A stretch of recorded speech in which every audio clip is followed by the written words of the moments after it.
Guys, pasensya lang mo sa akong vlog guys. Ingon ani gining basta mga pobre guys.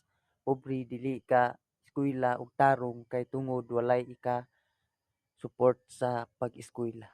Mao gini siya mahitabo namo guys nga among trabaho biskan ngit-ngit kuan lisod nga gabii delikado tungod ingon ani nga lugar nga construction atong trabahoan guys. Lisod kaayo magbantay aning mga equipment ug naay tawo nga mangawat guys.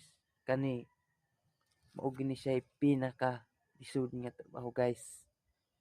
Kay once nga naay mawala guys, atoa man gyud ago guys. Pero guys, pasalamat ra ko sa Ginoo guys nga iya ra kong gitagaan guide nga wa lagi tao nga manghilabot aning akong gibantayan guys tungod ay maayo ra putang taho